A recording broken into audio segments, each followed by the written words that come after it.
Did you vote in the last presidential election? Many people today do not think it's worth the time to take 5 minutes to go vote. You would think to be able to go down the road to your designated voting poll and take 5 minutes to click a couple buttons would be something that is meaningless, very easy to do. However, people are willing to not even do this for their own president. Now, after looking into this topic, I learned that the numbers of voters per election continue to go down. Now, something's wrong with this. It's obviously something must be changed. People have to be able to take responsibility for their vote and to go out there and do something with it. Now, one of the best ways to figure out exactly the numbers of voters is to take previous voting polls and compare the difference. Now, according to the Washington Times, the turnout in 2012 for the presidential election was one of the lowest ever recorded. You would think that the young people would be very involved. However, they actually only take up 20% of the total population. And of that 20%, half of them aren't even registered to vote. Just imagine if they all were registered. Just imagine if they all actually voted. The potential outcome could be completely changed.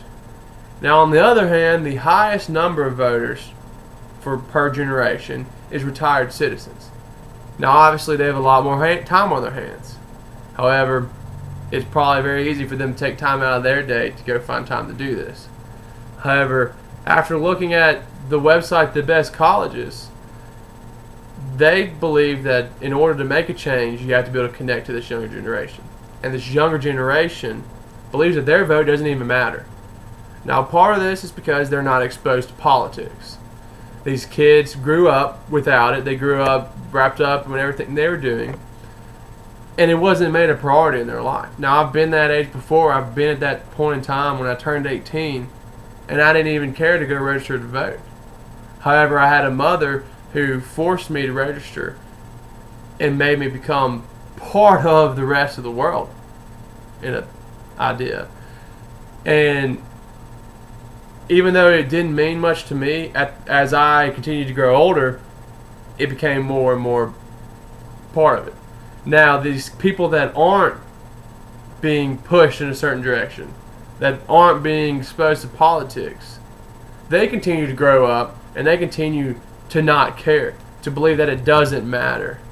Now, that is something that has to be changed. After looking at some of CNN's arguments about why you should vote, one of the biggest ones that stood out to me is that people die to protect this country. They die for our rights and they die for our freedoms. Now, if that doesn't mean something to you, you should talk to the people overseas that don't have any of these rights, that would do anything to switch places with us, to be able to have a vote, to be able to participate in an election. They are just told what to do, and they have to either follow it or potentially die. Now, we take for granted these rights that we have day to day. And obviously, if you don't take accountability for your own self, then there's not going to be a change. But part of these younger minds and this younger generation, they need to be exposed. Something has to be done. Something has to be created for them. Luckily for us, in this time period of technology, it's very easy for kids to be a part of this, to be able to be exposed, to see, to participate. Now, granted, we're right on the very outside edge of this younger generation, but we're still in it. We're still a part of it, and we still have the ability to connect to these younger people and get them involved. Now, they could still tell you today that they don't care. They could still tell you that their vote doesn't matter. However, in 4 years, it won't take long for them to say, man, I wish I would have voted. Because that one vote does matter. Now, don't let this be something that you ignore. I encourage all of you, if you're not registered, to register to vote and participate in this upcoming presidential election. And always remember that your one vote does matter, and your one vote can make a difference. Thank you.